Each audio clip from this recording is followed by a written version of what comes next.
اللہم صلی علی محمد وعلی آل محمد وبارک وسلم۔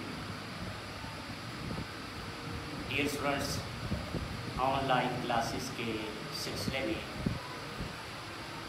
پہلے جو 2 لیکچر ہو چکے ہیں اس میں ہم نے قرآن مجید کی سورہ البقرہ کی ابتدائی آیات کا مطالعہ کیا۔ ڈیئر اسٹوڈنٹس، بات یہ ہے کہ جو ہمارا پیپر ہے اسلامک اسٹڈیز کا سبجیکٹ جو ہے وہ 4 حصوں پر مشتمل ہے۔ نمبر 1 قرآن مجید، نمبر 2 حدیث شریف، اور نمبر 3 سیرت النبی صلی اللہ علیہ وآلہ وسلم، اور نمبر 4 پہ اسلامی تہذیب و ثقافت۔ جو پہلے 2 لیکچر ہم نے اٹینڈ کیے اس میں قرآن مجید کے حوالے سے سورہ البقرہ کی ابتدائی آیات کا ترجمہ تشریح کیا۔ آج حدیث شریف کے حصے میں سے ہم نے آپ کے سلیبس کے مطابق حدیث نمبر 13 کا مطالعہ کرنا ہے۔ حدیث نمبر 13 آپ کے سلیبس کے مطابق اس کا ترجمہ اور تھوڑی سی تشریح کروں گا، پھر آپ کویسچن رائز کریں گے واٹس ایپ پہ، اور واٹس ایپ پہ جا کے آپ نے مجھے کویسچن بھی کرنے ہیں اور اٹینڈنس بھی بھیجنی ہے۔ تو پہلے ترجمہ کرتے ہیں۔ یہ حدیث نمبر 13 ہے۔ حضرت ابو ہریرہ رضی اللہ تعالی عنہ سے روایت ہے کہ رسول اللہ صلی اللہ علیہ وسلم نے فرمایا، کیا تمہیں معلوم ہے کہ مفلس کون ہے؟ صحابہ نے کہا، ہم میں مفلس وہ شخص ہے جس کے پاس نہ درہم ہو اور نہ کوئی سامان۔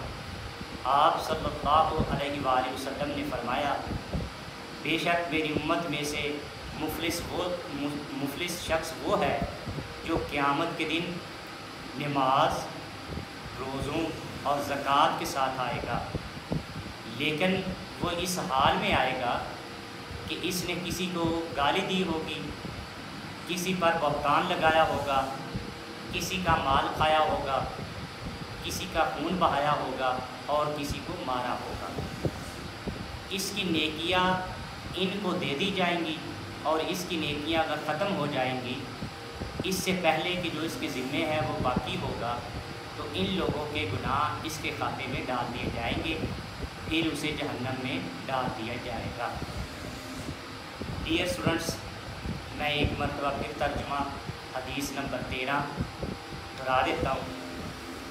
حضرت ابو ہریرہ رضی اللہ تعالی عنہ سے روایت ہے کہ رسول اکرم صلی اللہ علیہ وآلہ وسلم نے فرمایا، کیا تمہیں معلوم ہے کہ مفلس کون ہے؟ صحابہ نے کہا، ہم میں مفلس وہ شخص ہے جس کے پاس نہ درہم ہو اور نہ کوئی سامان۔ آپ صلی اللہ علیہ وآلہ وسلم نے فرمایا، بے شک میری امت میں سے مفلس شخص وہ ہے جو قیامت کے دن نماز، روزوں اور زکوٰۃ کے ساتھ آئے گا، لیکن وہ اس حال میں آئے گا کہ اس نے کسی کو گالی دی ہوگی، کسی پر بہتان لگایا ہوگا، کسی کا مال کھایا ہوگا، کسی کا خون بہایا ہوگا اور کسی کو مارا ہوگا۔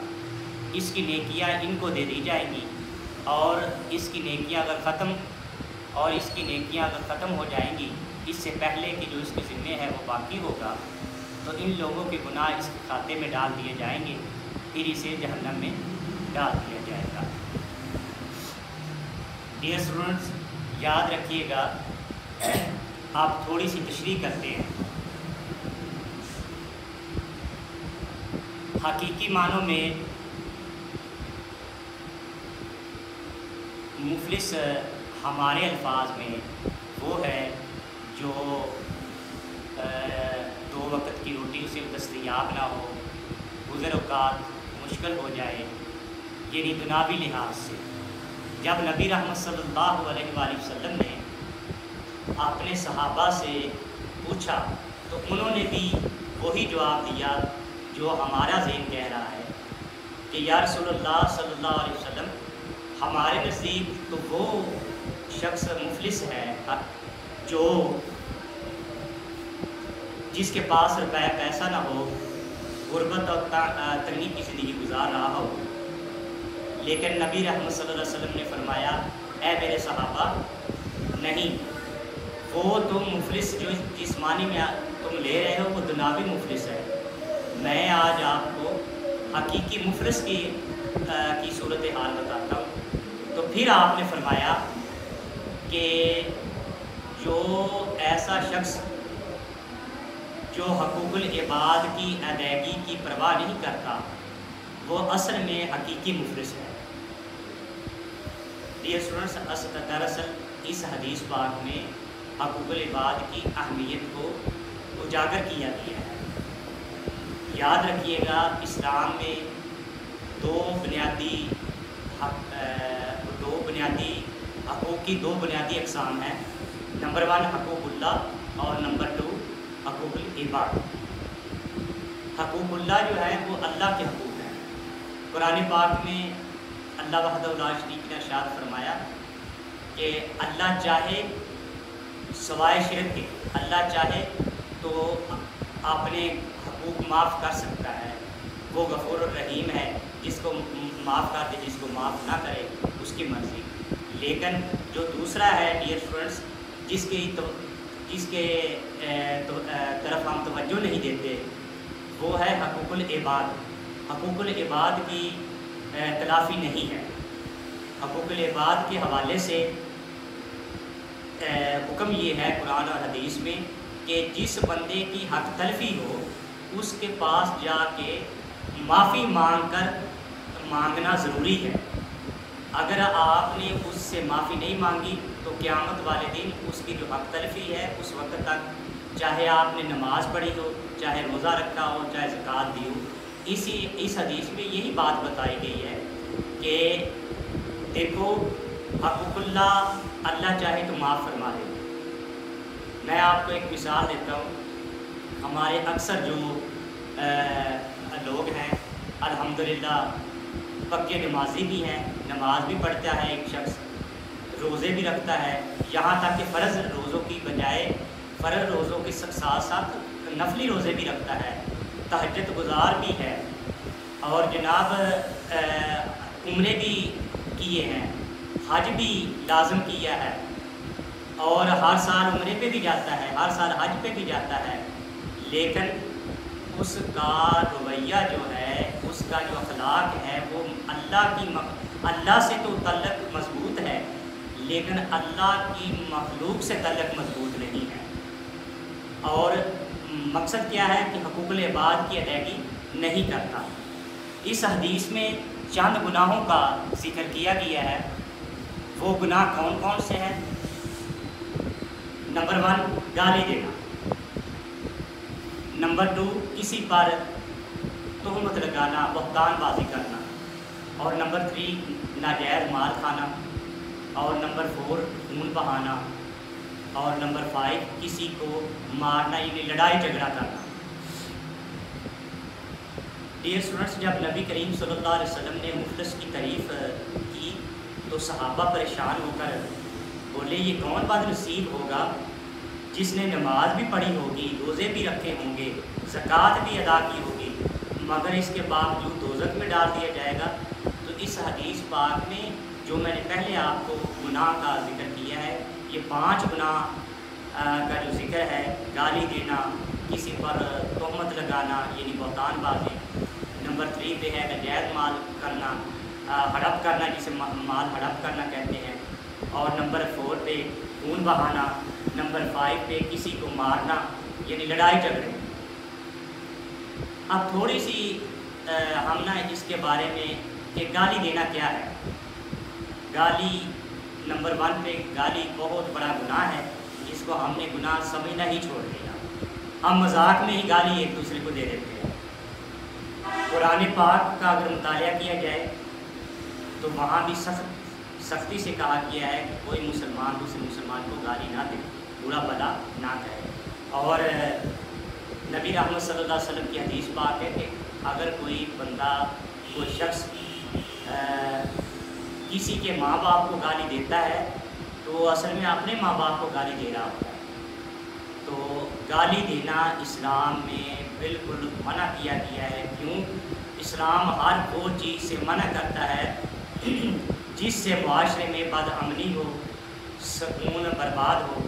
معاشرے کی بہتری کے لیے، پرسکون کے لیے ضروری ہے کہ ایک مسلمان، بخاری شریف میں حدیث ہے، مسلمان وہ ہے جس کی زبان اور ہاتھ سے دوسرے مسلمان محفوظ رہیں۔ اب آپ سمجھ گئے ہو کہ گالی دینا بہت بڑا گناہ ہے، اس سے بچنا چاہیے۔ نمبر 2 پہ کسی پر بہتان لگانا۔ یہاں پہ نبی رحمت صلی اللہ علیہ وسلم کی حدیث پاک ہے کہ غیبت اور بہتان میں فرق کیا ہے۔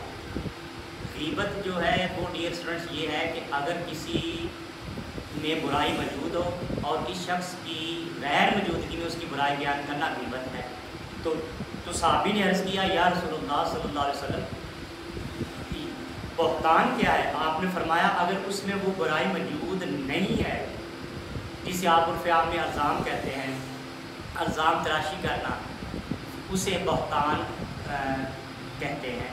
اور قرآن مجید میں سورہ نور پڑھ لیجیے، مختلف سورہ مبارکہ کا مطالعہ کیجیے، قرآن مجید کا مطالعہ کیجیے، تو بہتان لگانے والے کی سزا بہت ہی سخت سزا ہے۔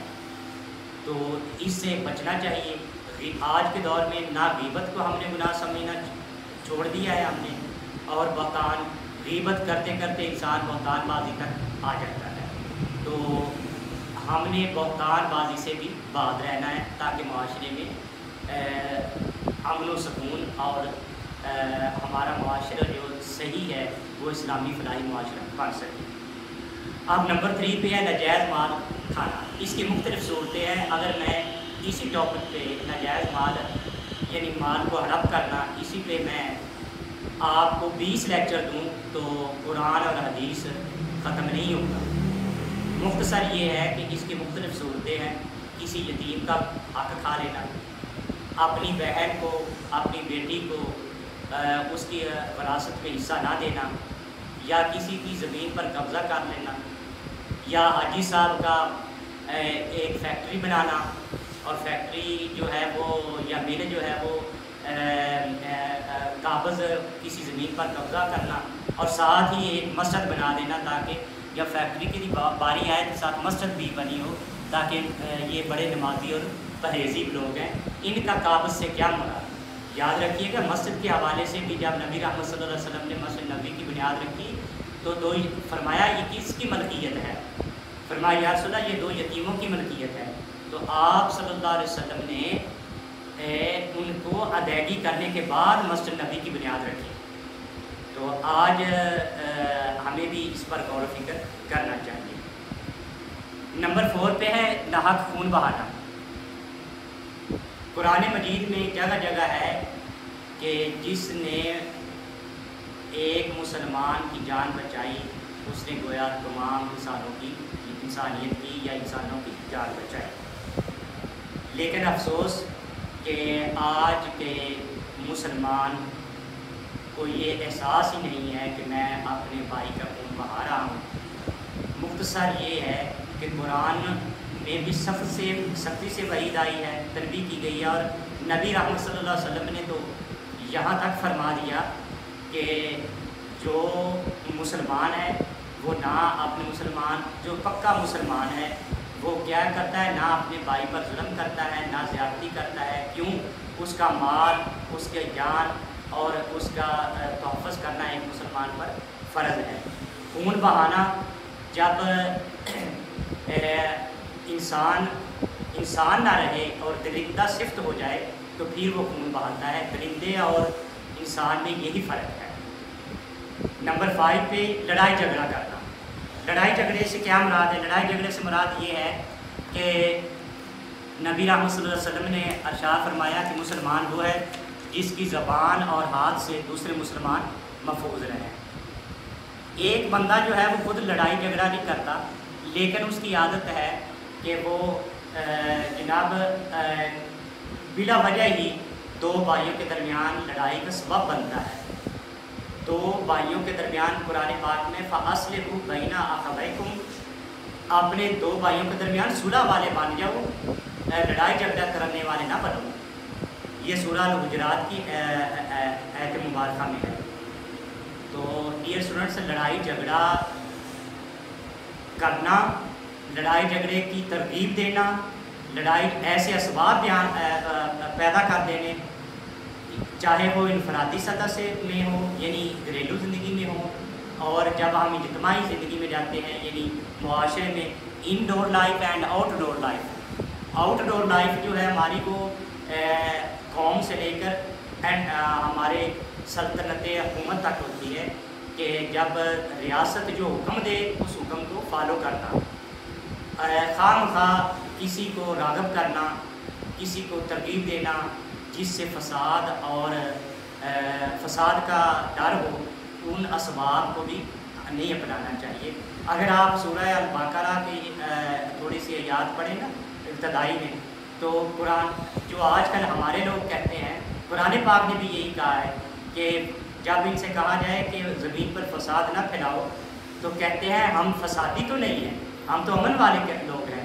تو آج کے نمازی، آج کے روزے دار، آج کے تہجد گزار اور آج کے حاجی صاحب کو اور 70 اور 72 عمرے کرنے والے کو یہ سوچنا چاہیے کہ میری وجہ سے میں وہ سبب تو نہیں بن رہا، کہ درمیان میں کوئی ایسا سبب تو نہیں ہے میرا کہ میں لڑائی جھگڑے کا سبب بن رہا ہوں۔ ان اسباب کو چھوڑنا چاہیے تاکہ قیامت والے دن حاجی صاحب کی حج قبول ہو، روزے دار کیا ہے روزہ قبول ہو، اور نمازی جو ہے وہ اپنی نماز کو قائم رکھتے ہوئے حقوق العباد کی ادائیگی کو بھی ملحوظ خاطر رکھے۔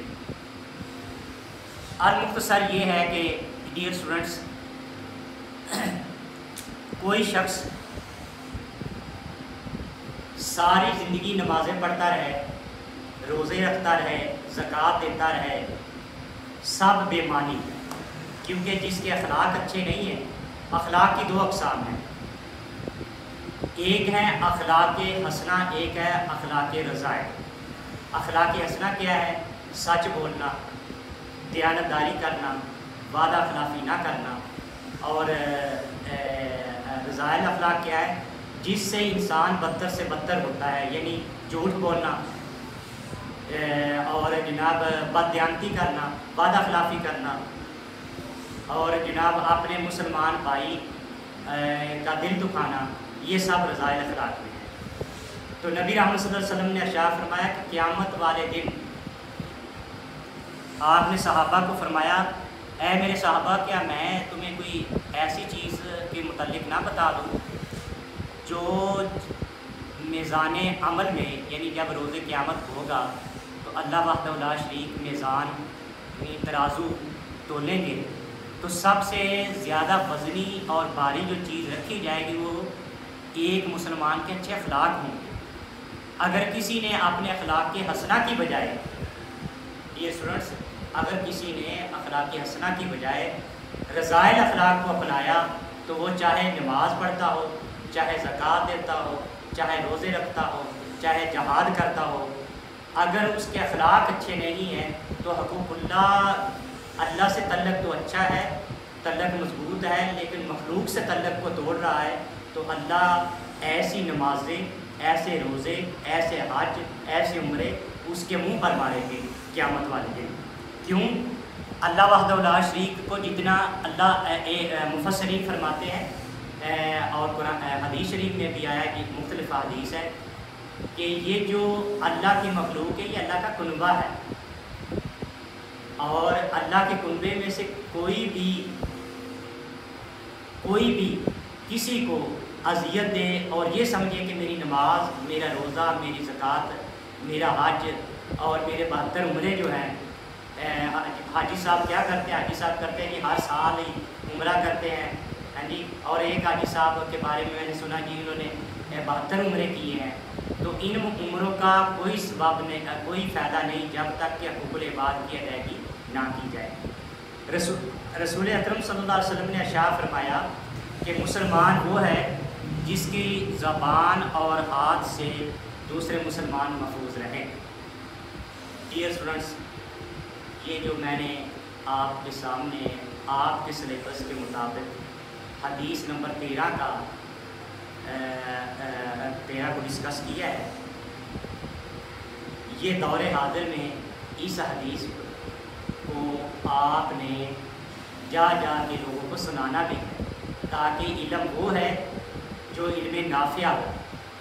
تو مذکورہ حدیث میں آخرت کی ناکامی، مفلسی کا ذکر کر کے ایک مسلمان کو یہ جو گناہ ہیں ان سے باز رہنے کی ترغیب کی گئی ہے۔ تو ایک مرتبہ میں پھر ترجمہ آپ کو دہرا دیتا ہوں تاکہ آپ کو سمجھ آ سکے۔ حدیث نمبر 13 ہے آج کے لیکچر میں، اور اس حدیث کا ترجمہ سن لیجیے، دوبارہ غور سے سنیں تاکہ آپ کو باور ہو جائے، آپ کو سمجھ آ جائے۔ حضرت ابو ہریرہ رضی اللہ تعالیٰ عنہ سے روایت ہے کہ رسول اللہ صلی اللہ علیہ وسلم نے فرمایا، کیا تمہیں معلوم ہے کہ مفلس کون ہے؟ صحابہ نے کہا، ہم نے مفلس وہ شخص ہے جس کے پاس نہ درہم ہو اور نہ کوئی سامان۔ آپ صلی اللہ علیہ وآلہ وسلم نے فرمایا، بے شک میری امت میں سے مفلس شخص وہ ہے جو قیامت کے دن نماز، روزہ اور زکوٰۃ کے ساتھ آئے گا، لیکن وہ اس حال میں آئے گا کہ اس نے کسی کو گالی دی ہوگی، کسی کو پر بہتان لگایا ہوگا، کسی کا مال کھایا ہوگا، کسی کا خون بہایا ہوگا اور کسی کو مارا ہوگا، یعنی لڑائی جھگڑا کیا ہوگا۔ اس کی نیکیاں ان کو دے دی جائے گی، اور اس کی نیکیاں اگر ختم ہو جائیں گی اس سے پہلے کہ جو اس کے ذمے ہے وہ باقی ہوگا، تو ان لوگوں کے گناہ اس کے کھاتے میں ڈال دیے جائیں گے، پھر اسے جہنم میں ڈال دیا جائے گا۔ یہ ہے ترجمہ۔ اب تھوڑی سی جو بات بھول گیا تھا وہ میں آپ کو بتانا چاہتا ہوں کہ ایسے شخص کو حقیقی مفلس کیوں کہا گیا ہے۔ حقیقی مفلس اس وجہ سے کہا گیا ہے کہ نماز یعنی حقوق اللہ کی ادائیگی اور جو جسے ہم کہتے ہیں نماز تہجد کا پابند، جب یہ شخص اللہ کے ہاں حاضر ہوگا تو جن مظلوموں پر اس نے ظلم کیا ہوگا تو ان کا بدلہ کیا ہوگا، اللہ کیا دے گا؟ اللہ کا اس کی نیکیاں جو اس نے کی ہیں وہ نیکیاں جو ہیں وہ ان مظلوموں کو دے دی جائیں گی، اس میں ان مظلوموں میں بانٹ دی جائیں گی، یہاں تک کہ اگر اس شخص کی جو حقوق اللہ کی ادائیگی کرتا تھا لیکن حقوق العباد کی ادائیگی نہیں کرتا تھا، اگر اس شخص کی نیکیاں ختم ہو گئی تو پھر جو مظلوموں نے گناہ کیے ہوں گے ان کے گناہ اس کے پلڑے میں ڈال کر اسے جہنم میں دھکیل دیا جائے گا۔ تو ڈیئر اسٹوڈنٹس، ہمیں اس حدیث پر عمل کرنے کی ضرورت ہے۔ حقوق العباد کی ادائیگی کیجیے، اور ساتھ ساتھ جو آج ہم نے ڈسکس کیا ہے، کسی نمبر 1 جو گناہ ڈسکس کیے ہیں کہ یہ گناہ ہیں، نمبر 1 گالی دینا، نمبر 2 کسی پر تہمت لگانا، نمبر 3 ناجائز مال کھانا، نمبر 4 خون بہانا، اور نمبر 5 کسی کو مارنا یعنی لڑائی جھگڑے کا سبب بننا۔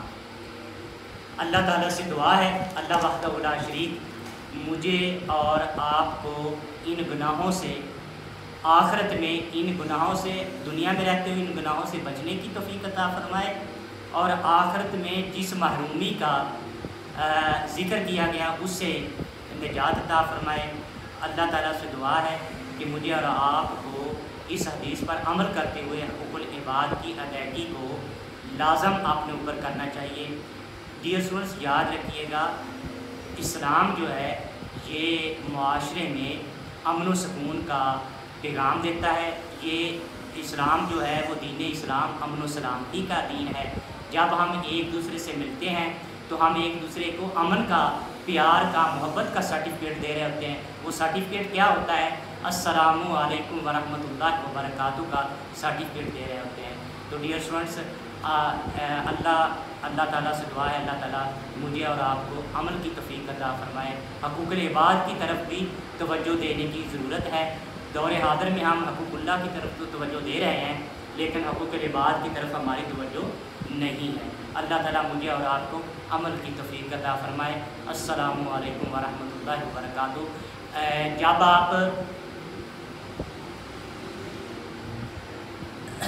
جب یہ لیکچر ختم ہو تو آپ واٹس ایپ پہ مجھے میسج کیجئے میرے نمبر پہ، میں آپ کے کویشچن کے آنسر دوں گا اور ساتھ ہی اٹینڈنس کیجیے۔